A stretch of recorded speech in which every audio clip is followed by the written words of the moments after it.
दोस्तों नमस्ते, good evening सभी को।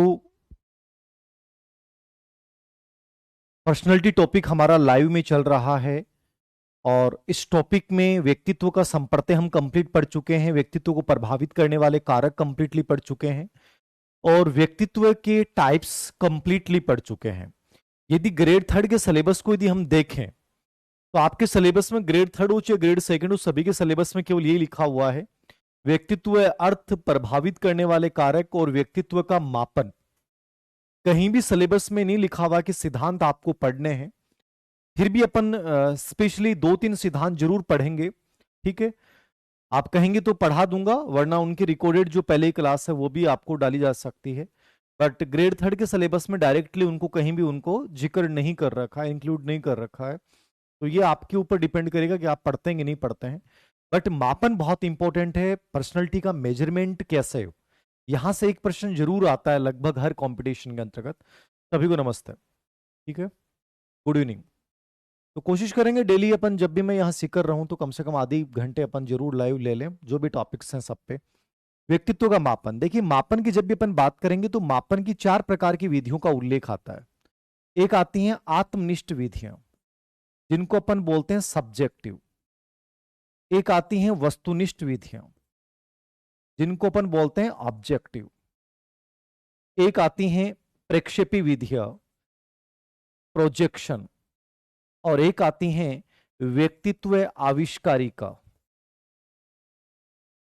व्यक्तित्व आविष्कारिका, ठीक है। प्रश्नावली टाइप होती हैं। ये चार प्रकार की विधियों का स्पेशली जिक्र किया जाता है। सबसे पहले आपको अपने माइंड में ही फिगर बनाना है कि हम पर्सनैलिटी का मापन कर रहे हैं कि कौन सा व्यक्तित्व कैसा है। तो इसको चार प्रकार की विधियों में अपन डिवाइड करते हैं। पहले सब्जेक्टिव, दूसरी ऑब्जेक्टिव, तीसरी प्रोजेक्शन और चौथी है व्यक्तित्व आविष्कारिका। इनमें सबसे इंपॉर्टेंट जो है वो है प्रक्षेपी विधियां। मतलब 99-90% प्रश्न जो आते हैं वो यहां से आते हैं, 90%। बाकी 10% में आत्मनिष्ठ भी है, वस्तुनिष्ठ भी है और आपकी व्यक्तित्व आविष्कारिका भी है।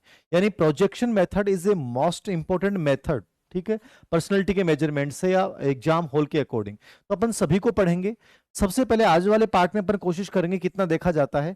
सबसे पहले अपन शुरुआत करेंगे आत्मनिष्ठ। तो सबसे पहले अर्थ समझना है कि गुरुजी आत्मनिष्ठ को मतलब क्यों है।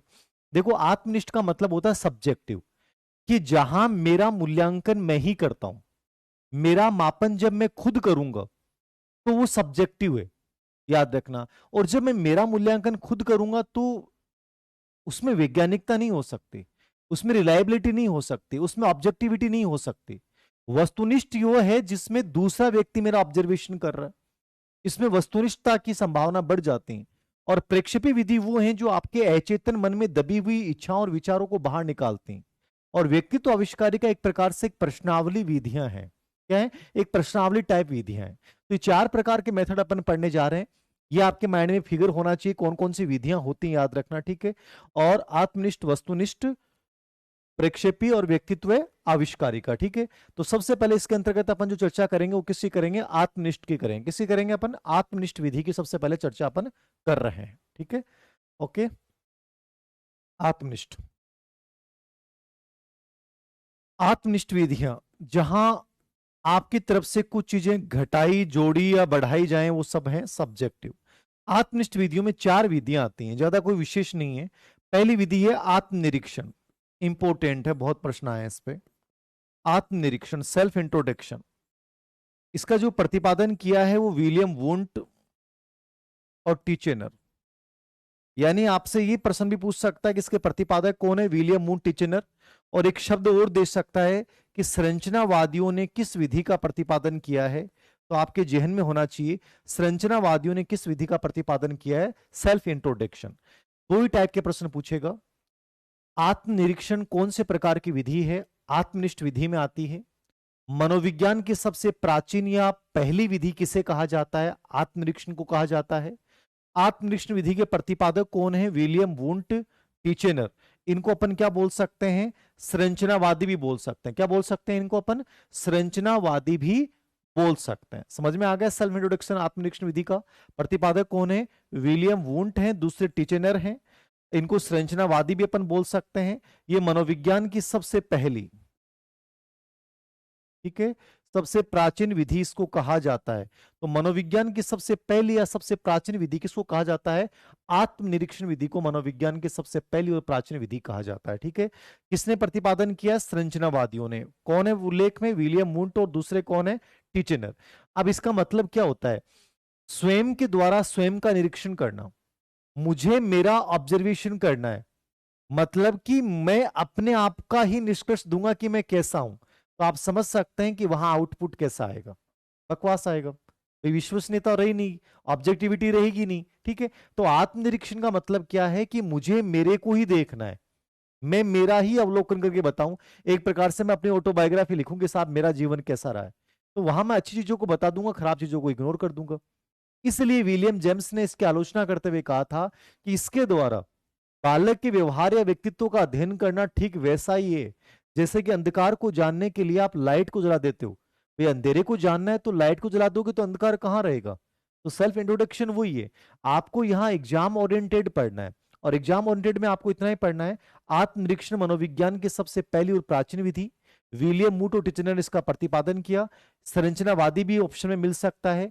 और ये जो विधि है ये एक प्रकार से पहली प्राचीन विधि है, सरल विधि है, लेकिन इस विधि की प्रॉब्लम यह है इसमें ऑब्जेक्टिविटी नहीं है, वस्तुनिष्ठता नहीं है, वैज्ञानिकता का अभाव है। ठीक है, किसका अभाव है? वस्तुनिष्ठता और वैज्ञानिकता दोनों का इसमें क्या पाया जाता है? अभाव पाया जाता है। इसको अपन क्या बोलते हैं? आत्मनिरीक्षण विधि। तो बहुत इजी भाषा में समझना है, सेल्फ इंट्रोडक्शन मनोविज्ञान की पहली प्राचीन विधि, विलियम वुंट और टिचनर ने इसका प्रतिपादन किया। संरचनावादी शब्द भी एग्जाम में आ सकता है, ये वस्तुनिष्ठ और वैज्ञानिक नहीं होती है, लेकिन इसका कोई भी प्रयोग कर सकता है। स्वयं के द्वारा स्वयं का निरीक्षण करना आत्मनिरीक्षण का शाब्दिक अर्थ होता है। ठीक है, ओके, यहां तक कोई दिक्कत नहीं है मेरे अकॉर्डिंग? समझ में आ गया? प्रश्न यहां से जो मैंने बोले वही आएंगे। दूसरी विधि है आत्मनिष्ठ में व्यक्ति इतिहास विधि, बहुत इंपॉर्टेंट।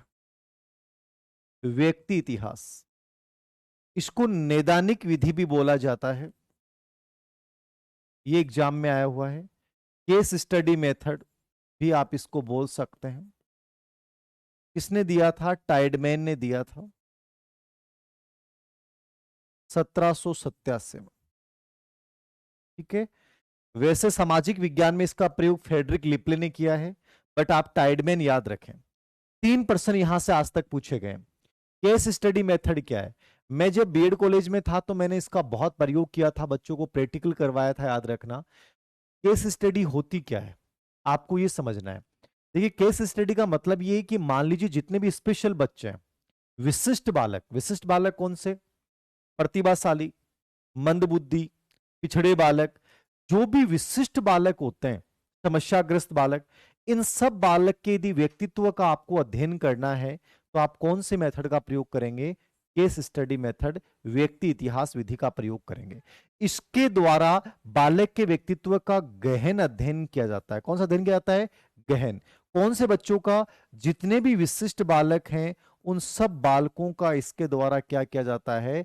अध्ययन किया जाता है। तो गहन अध्ययन, एक तो ये याद रखना, विशिष्ट बालक, इसमें प्रतिभाशाली, समस्याग्रस्त, बाल अपराधी, सब आगे, पिछड़े, मंदबुद्धि बालक, ये सब विशिष्ट बालकों के इतिहास का अध्ययन किया जाता है।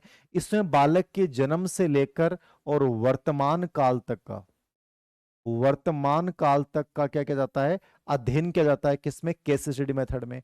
प्रतिपादन किसने किया? टाइडमैन ने। कब किया? 1787 में किया। कौन सी विधि को गहन विधि बोलते हैं? केस स्टडी मेथड को। ठीक है, कहां से अध्ययन किया जाता है? जन्म से लेकर वर्तमान काल तक का अध्ययन।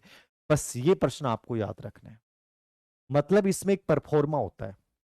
जैसे मान लो मैंने बच्चों को भेजा आशा का झरना स्कूल में कि जाओ बेटा और करके आओ, तो उसमें क्या होता है, जैसे कि एक बच्चा है, मान लो मंदबुद्धि बालक है या प्रॉब्लम चाइल्ड है, तो उस बच्चे के बारे में उसके साथ वाले क्या सोचते हैं, वो बच्चा किन गतिविधियों में भाग लेता है, उसके पेरेंट्स उसके बारे में क्या सोचते हैं, वो पहले कैसा था, ये पूरा रिकॉर्ड उस बच्चे के बारे में अपन एकत्रित करेंगे।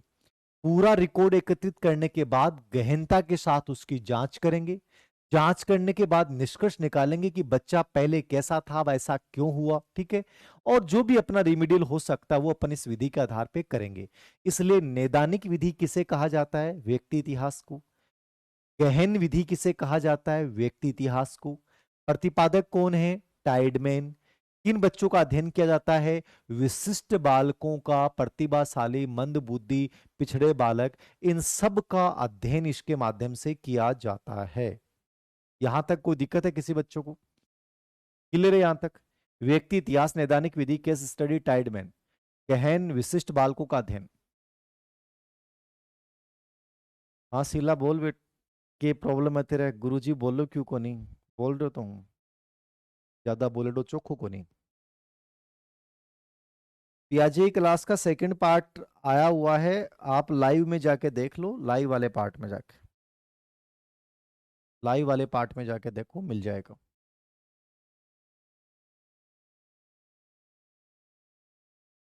गुरुजी ये तो रिकॉर्ड क्लास में भी पढ़ा, तो रिकॉर्ड क्लास क्यों देखें, अच्छा होता है। रिकॉर्ड क्लास में मैटर तो वही आएगा ना। लाइव में हो सकता है कि बस आपको ऐसा लगता है कि सर सजीव है, बाकी है तो चीज तो वही। कंटेंट पढ़ना है तुम लोगों को, बातें करने से क्या फायदा मिलेगा बताओ? कि भाई मैं थारी बस आगे बात करूं, मैं आप लोगों के साथ बात करूं, उससे आपको क्या मजा आएगा? बताओ। कंटेंट पढ़ना है, अपने पास टाइम इतना ही है, आपको तो बस पढ़ाई पे ध्यान देना है, बातों का क्या करना है। नीलम जी हो जाएगा आपका, आप तो एग्जाम दे के आए हैं बढ़िया तरीके से।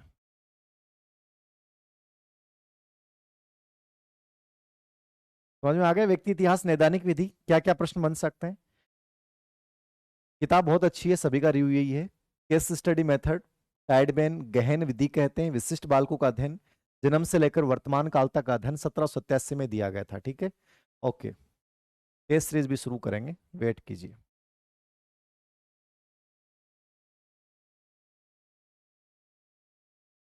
अच्छा फीलिंग आती है क्या? सीला, क्या बात है, वेरी गुड।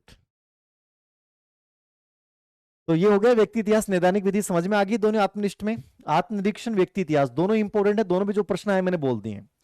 तीसरी विधि है प्रश्नावली। देखिए प्रश्नावली पे कोई ज्यादा विशेष प्रश्न पूछे नहीं गए हैं, बट फिर भी आप याद रखिएगा, प्रश्नावली विधि के प्रतिपादक सुकरात हैं, याद रखना। मनोविज्ञान में इसका प्रयोग वुडवर्थ ने किया था। इसको कागज पेंसिल विधि भी कहा जाता है, ठीक है ना। क्या कहा जाता है? कागज पेंसिल विधि भी से कहा जाता है। और ये विधि जो होती है वो चार प्रकार की होती है, ठीक है। खुली प्रश्नावली, बंद प्रश्नावली, चित्रित प्रश्नावली और मिश्रित प्रश्नावली, ये चार इसके प्रकार। समझ में आ रहा है? आत्मनिष्ठ विधियां अपन पढ़ रहे हैं और आत्मनिष्ठ में अपन तीसरी विधि चर्चा कर रहे हैं, प्रश्नावली। प्रश्नावली विधि के प्रतिपादक पूछेगा तो सुकरात करना है। मनोविज्ञान में प्रयोग किसने किया? वुडवर्थ ने किया। किसने किया? वुडवर्थ ने किया। बट आप स्पेशली सुकरात शब्द याद रखें। इसको कागज पेंसिल विधि किसे कहा जाता है? तो कागज पेंसिल विधि प्रश्नावली विधि को कहा जाता है। उत्तरदाता के समक्ष अपन प्रश्न रखते हैं, वो उनका उत्तर देता है। प्रश्नावली विधि चार प्रकार की होती है। ओपन, खुली का मतलब है ओपन। ओपन का मतलब है कि मैं आपसे कह दूं जयपुर आओ तब बताना। जयपुर का मेरा प्रोग्राम है शायद इस वीक, सैटरडे को, सैटरडे को आऊंगा मैं जयपुर। खुली प्रश्नावली, ओपन प्रश्नावली का मतलब है जहां आप खुल के राय दे सकते हो। मन में आए, मैं आपसे पूछूंगी धीर सिंह सर के बारे में क्या राय है, तो आप कह दोगे धीर सिंह सर, अरे अच्छा नहीं पढ़ाते हैं, ये नहीं करते हैं, खुल के कुछ भी बोल सकते हो। अरे मन में आवे, जो भी मन में आया वो आपने बोल दिया, तो आपने खुल के बोला, डरे नहीं मेरे से कि सर आपके बारे में आप में राय देनी है तो हम क्या बोलें, ठीक है। तो ये खुली प्रश्नावली होगी। बंद प्रश्नावली का मतलब होगा कि मैं दो ही ऑप्शन दूं, एक मेरा नाम दे दिया और एक नाम और दे दिया कि भाई इन दोनों में से बताओ सबसे बेस्ट कौन सा है। तो आपको टिक लगाना है। आपको क्या लगाना है? केवल टिक लगाना है कि धीर सिंह सर बेस्ट है, कोई दूसरा सर बेस्ट है, तो आपने टिक लगा दिया, हाँ ना में जवाब दे दिया, ये बंद प्रश्नावली है। और चित्रित प्रश्नावली जो होता है, इसमें चार आकृतियां हैं साहब, कि इनमें से सही आकृति कौन सी है। क्या है सही आकृति? कौन सी है?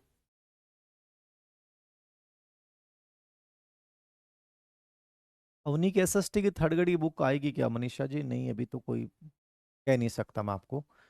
तो चित्रित में 4 आकृतियां होती हैं, उनमें से किसी आकृति का सिलेक्शन करना होता है। और मिश्रित में खुली प्रश्नावली, बंद प्रश्नावली और चित्रित, चारों प्रकार के प्रश्न होते हैं, वो मिश्रित प्रश्नावली होती है। ठीक है, तो प्रश्नावली में आपके सामने प्रश्न क्या बन सकते हैं बता देता हूं। सुकरात प्रतिपादक है, वुडवर्थ ने मनोविज्ञान में इसका प्रयोग किया। इसको कागज पेंसिल विधि कहा जाता है। ये 4 प्रकार की होती है। खुली में कुछ भी लिख दो, बंद में हाँ ना में जवाब दो, चित्रित में 4 आकृतियों में से एक को छांटना, और मिश्रित में चारों प्रकार के प्रश्न। शीला, आज तो क्या बात है, आज तो इतनी बड़ाई कर रही है तू। तेरे नाम पे ध्यान जा रहा है आज, देख ले अब।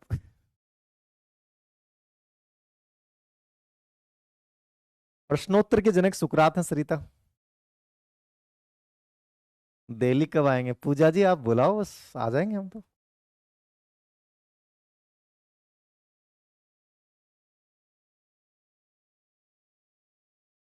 हेमेंद्र बेटा दिख रहा है तू, तेरे लक्षण भी दिख रहे हैं मेरे को।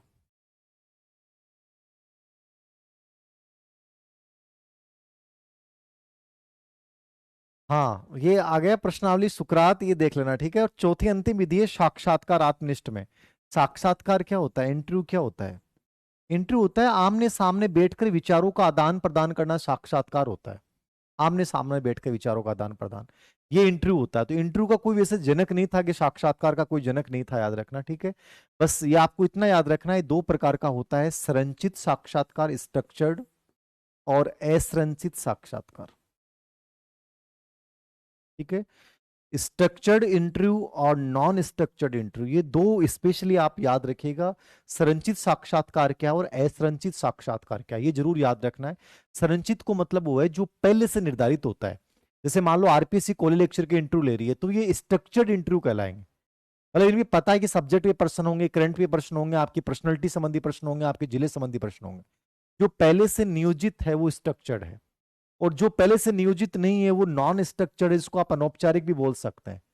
कि आपका दिमाग खराब हो गया, पेपर एग्जाम की आप तैयारी कर रहे थे, तैयारी ढंग से नहीं हुई और पेपर खराब हो गया।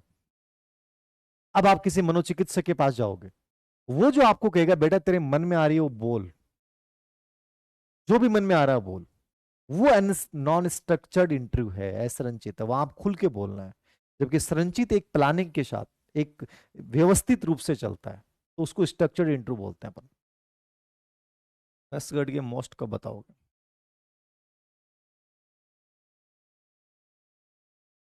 हैंड रिटन नोट्स के देखते हैं अभी।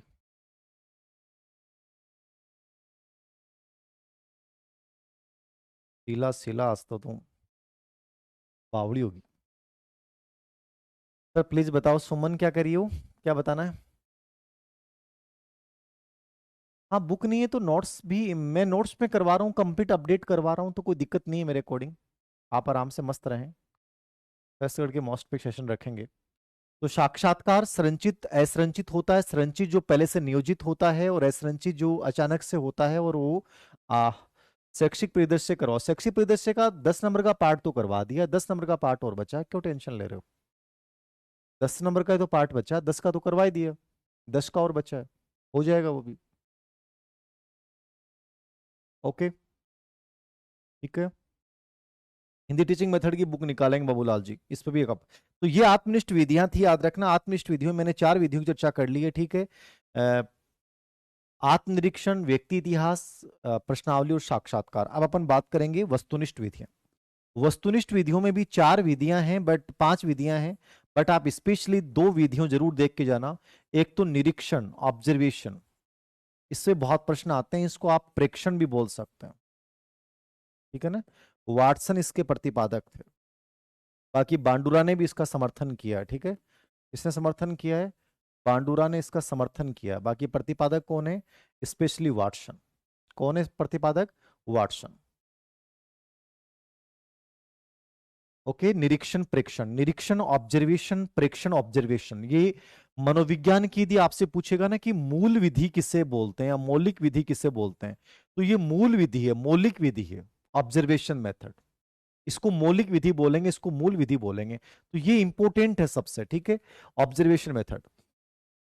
बहुत प्रश्न आए इस पे, इसके प्रकार भी प्रश्न आए। मैं किसी को देखकर अनुमान लगाऊं कि तुम्हारी पर्सनैलिटी कैसी है। इसके 3 प्रकार होते हैं स्पेशली: स्वाभाविक नेचुरल, सहभागी पार्टिसिपेट, असहभागी नॉन पार्टिसिपेट। ये 3 प्रकार इसके होते हैं: स्वाभाविक, सहभागी, असहभागी। आईसीटी की नेक्स्ट क्लास, आईसीटी कौन सी? आईसीटी तो करवा दिया ना मैंने राजू जी। अच्छा वो कंप्यूटर वाली, क्या अपनी ग्रेड 3 वाली ना? हाँ ठीक है, मैं बात करूंगा उन सर से। ओके। निरीक्षण प्रेक्षण को अपन मूल या मौलिक विधि बोलते हैं। एक तो ये प्रश्न याद रखना, ये वस्तुनिष्ठ विधि में आती है। मूल या मौलिक विधि याद रखना। वाटसन इसके प्रतिपादक हैं, बांडुरा ने इसका समर्थन किया है। किसने समर्थन किया? बांडुरा ने। ये 3 प्रकार की होती है: स्वाभाविक, सहभागी, असहभागी। स्वाभाविक का मतलब होता है नेचुरल, जब आपको आइडिया नहीं लगे, वो नेचुरल ऑब्जर्वेशन है। ठीक है ना?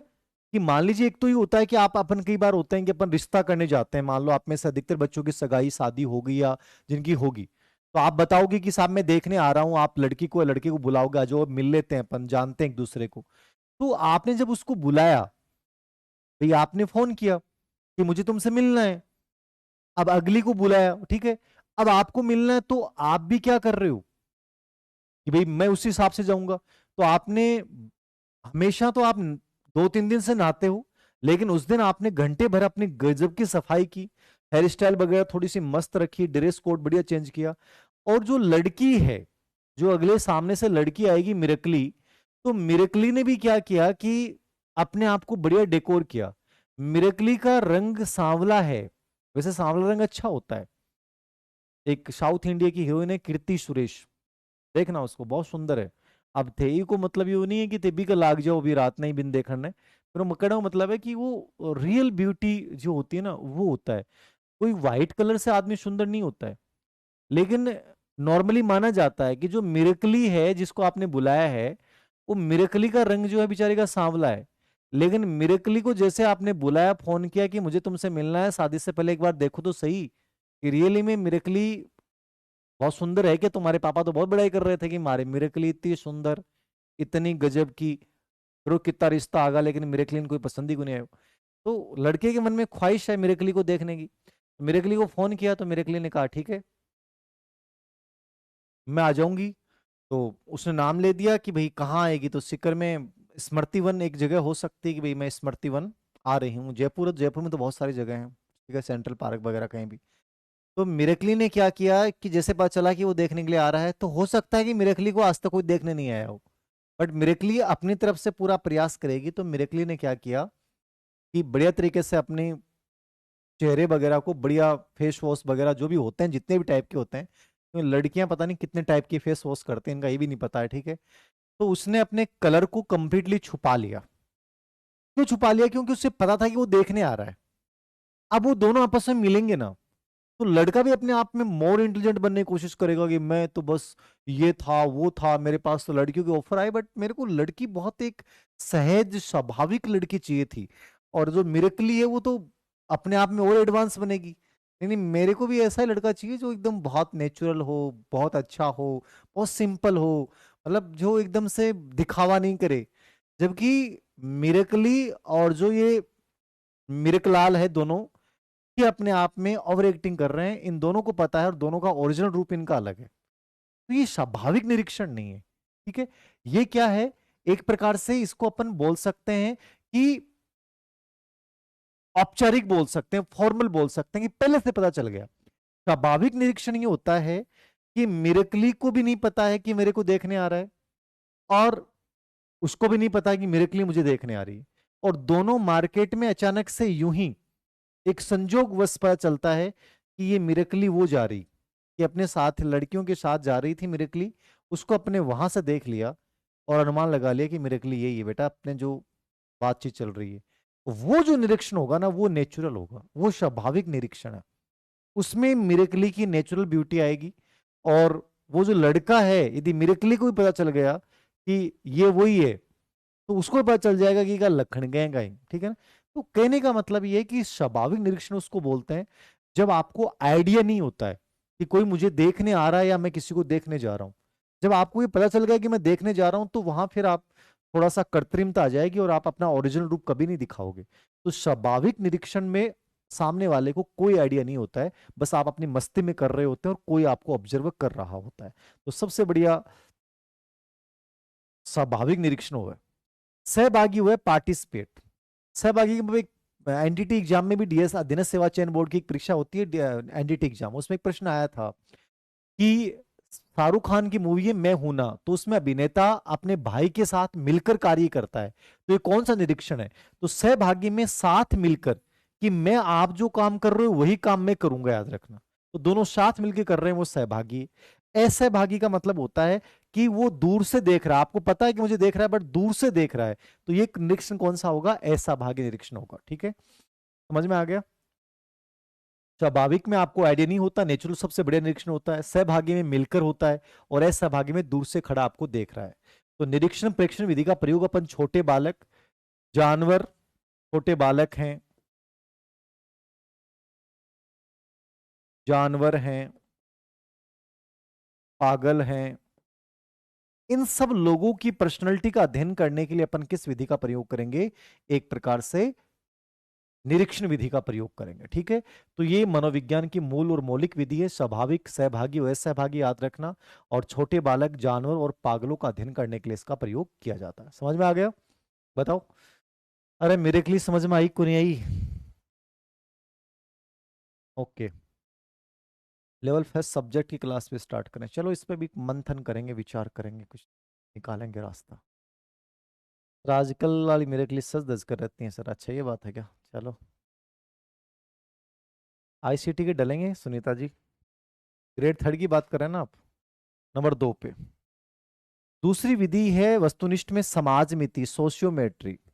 ये भी ठीक विधि में आती है, इसको भी देख लेना। समाजमिति के प्रतिपादक जेएल मोरेनो थे। कौन थे? JL Moreno. इन्होंने 1934 में इस विधि का प्रतिपादन किया था, जेएल मोरेनो ने। ठीक है, और ये विधि जो होती है किसी भी समूह की संरचना का पता लगाती है कि ये समूह है, इस समूह में सबसे बेस्ट कौन है, मीडियम कौन है, सबसे खराब कौन है। तो किसी समूह में श्रेष्ठ व्यक्तित्व का मुझे पता लगाना है कि सबसे बढ़िया व्यक्तित्व कौन सा है। ठीक है, सबसे खराब व्यक्तित्व कौन सा है। ठीक है, सबसे मध्यम व्यक्तित्व कौन सा है। तो यदि मुझे श्रेष्ठ, खराब, मध्यम व्यक्तित्व का पता लगाना है, तो मैं समाजमिति विधि, सोशियोमेट्री मेथड का प्रयोग करूंगा, याद रखना। समझ में आ रहा है? समाजमिति शिक्षण विधि किताब कौशलेंद्र जी अभी क्या पढ़ रहे हो वही पढ़ लो, ज्यादा अनावश्यक लाने की तो कोई जरूरत नहीं है। ठीक है ना? तो समाजमिति, जेल मोरेनो 1934 में उन्होंने इस विधि का प्रतिपादन किया था। श्रेष्ठ, खराब और मध्यम, तीन प्रकार के व्यक्तित्व का मुझे पता लगाना है, तो मैं इस विधि का प्रयोग करूंगा, समाजमिति का। ठीक है, इसमें होता क्या, जैसे मैंने बीएड के टाइम बहुत प्रैक्टिकल करवाया, कि मान लीजिए कि एज ग्रुप का बच्चे हैं, एक क्लास है, आपको उस क्लास में जाना है, और जाने के बाद बच्चों को बोलना है कि बच्चों आज हम मूवी देखने जा रहे हैं, कि ब्रह्मास्त्र हम मूवी देख के आएंगे। आपको एक काम करना है, 3 नाम लिख के देने। फर्स्ट नाम, वो जाएगा तो मैं जाऊंगा वरना मैं नहीं जाऊंगा। सेकंड नाम, वो जाए तो ठीक है, ना जाए तो ठीक है। थर्ड नाम, यदि वो जाएगा तो मैं नहीं जाऊंगा। ये 3 नाम आपको लिखने हैं। First choice, second choice, third choice. 3 नाम आपको लिखवाने हैं, फर्स्ट, सेकंड, थर्ड। ठीक है, अब उस चॉइस के अकॉर्डिंग आपको देखना है कि जो सबसे ज्यादा जिसको फर्स्ट चॉइस मिलेंगी, इसका मतलब उसका व्यक्तित्व सबसे बढ़िया है, और जिसको सबसे अधिक थर्ड चॉइस मिलेंगे उसका व्यक्तित्व सबसे खराब है। तो मतलब इसमें बच्चों की चॉइस के आधार पर उस समूह में से अपन श्रेष्ठ या खराब व्यक्तित्व का पता लगाते हैं। इस विधि को अपन बोलते हैं समाजमिति। क्या बोलते हैं इस विधि को अपन? समाजमिति। सर आपकी बुक में औपचारिक, अनौपचारिक, देखिए औपचारिक अनौपचारिक भी इसके प्रकार होते हैं। औपचारिक, लेकिन मैंने जो पहला टॉपिक डाल रखा ना शिक्षा मनोविज्ञान, उसमें इसके 3 प्रकार बता रखे हैं। तो औपचारिक, अनौपचारिक इसके अन्य प्रकार में आते हैं। मूल प्रकार पूछे तो आपको 3 ही बताने हैं। पहले वाले टॉपिक में डाल रखा है, ये व्यक्तित्व वाला करवा रहा हूं मैं, बट जो शिक्षा मनोविज्ञान की विधि है वहां भी विधि सेम टू सेम है। तो स्वाभाविक, सहभागी, असहभागी, औपचारिक, अनौपचारिक अन्य प्रकार में होते हैं याद रखना। ओके, श्रेष्ठ, खराब। सर इंग्लिश के लिए क्या करें? इंग्लिश के लिए अपने अवनी पे बहुत अच्छा कोर्स चल रहा है, आप उसको देख लें, बढ़िया करवा रहे हैं वो सर, वो अच्छा करवा रहे हैं।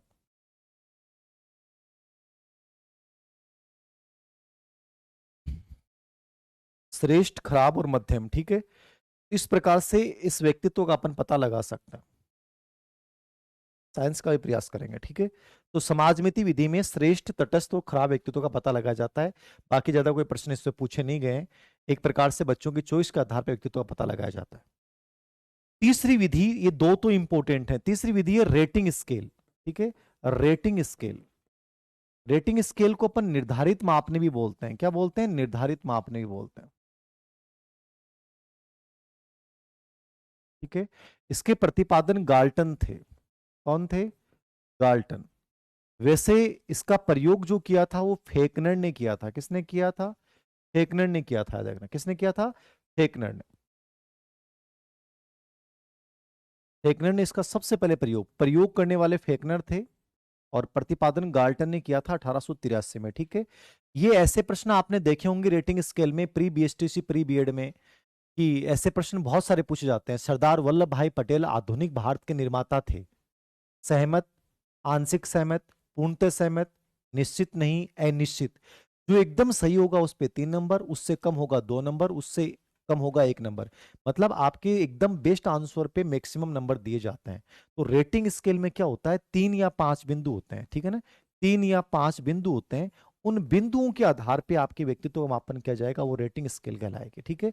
वो क्या कहलाएगी? Rating scale. Teaching method Sangeeta ji, SST और साइंस मैथ के तो अपने अवनी से आ रखे हैं, साइंस पे भी काम कर रहे हैं। एसएसटी पे अपनी अवनी की किताब आती है मेथड्स पे। तो बाकी हिंदी पे भी अपनी एक ई बुक तो डाल रखी है अपन ने, और डलवाता हूँ मैं, करता हूँ बात, है ना। कोशिश करेंगे आपको हिंदी और संस्कृत इनकी भी टीचिंग मेथड की अच्छी बुक मिल जाए, प्रयास करेंगे। रेटिंग स्केल होगा निर्धारित मापनी गाल्टन 1883, फेकनर ने इसका प्रयोग किया। 3 या 5 इसमें क्या होते हैं? बिंदु होते हैं, 3 या 5 बिंदु होते हैं, ओके। वीडियो डाउनलोड का ऑप्शन, वीडियो डाउनलोड का ऑप्शन कैसे देंगे? मतलब समझा नहीं। होगा वीडियो डाउनलोड का ऑप्शन तो लोग बहुत डिमोटिवेट करते हैं। पूजा जी, इसको लेकर टेंशन नहीं लें आप हमेशा याद रखना, इस धरती पे 90% लोग पैर खींचने वाले हैं, 99% लोग हाथ पकड़ने वाले लोग बहुत कम मिलेंगे। इस बात को लेकर डिमोटिवेट होने की आवश्यकता नहीं है कि सर ऐसा हो रहा है, वो लोग कर रहे हैं, करने दो, फर्क नहीं पड़ता इन चीजों से। बेटर ये कि हमें आगे बढ़ना है, हमें करना है, बस हम करेंगे। तो डिमोटिवेट करने वालों को आप इग्नोर करें, इग्नोरेंस बहुत बड़ा हथियार है आपका, याद रखना। हाँ, अब मैया सर की 19 से अपने डाल रखी है इस पे। सेकंड ग्रेड और थर्ड ग्रेड की तैयारी एक साथ हो सकते हैं नील जी, मेरा विचार है कि आराम से आप जोड़ सकते हो उन चीजों को, ठीक है। तो ये रेटिंग स्केल निर्धारित मापने गाल्टन, मतलब 3 या 5 बिंदुओं के आधार पर व्यक्तित्व का मूल्यांकन किया जाता है। बस आप इतना देख जाएं, ये 3 विधियां तो इंपॉर्टेंट हैं। और चौथी विधि होती है परिस्थिति परीक्षण। अब इस पे कोई प्रश्न नहीं आया है। परिस्थिति परीक्षण का मतलब है कि बच्चे को किसी परिस्थिति विशेष में रखकर और फिर उसके व्यवहार का मूल्यांकन किया जाएगा। कि आप, 2 प्रकार की परिस्थितियां होती हैं, कृत्रिम परिस्थिति होती है और एक होती है वास्तविक परिस्थिति, ठीक है। कृत्रिम परिस्थिति का मतलब होता है कि मैं आपसे कहूं कि आप बाहर कम घर से निकले और आपको 10 लाख रुपए मिले, तो क्या करोगे? आप कह दोगे सर हम वापस लौटा देंगे, ये कर देंगे, तो कृत्रिम है। वास्तविक आपको रियल में मिल गए तो आप क्या करोगे? तो परिस्थिति परीक्षण का मतलब आपसे एक प्रतिपादक वगैरह कुछ नहीं है इसका। एक नाम याद रखना है कि ये वस्तुनिष्ठ विधि में आती है।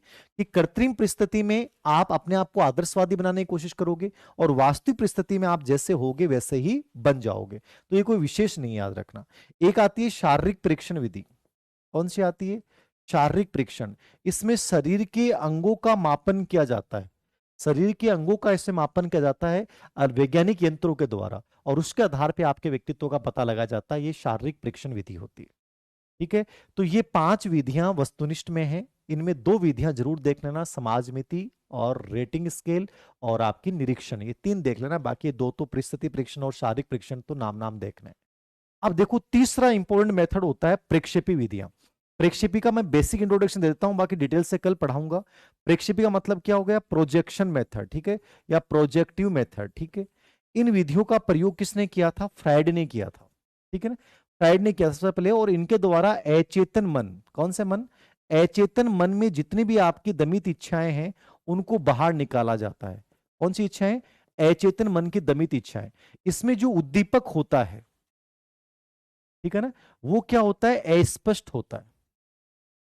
ठीक है। अनुक्रिया क्या होती है, स्वतंत्र होती है। और इसमें वस्तुनिष्ठता का क्या पाया जाता है, अभाव पाया जाता है। ए तीन बात, ए बेसिक इंट्रोडक्शन है, यहां से 2-3 प्रश्न पूछे गए हैं।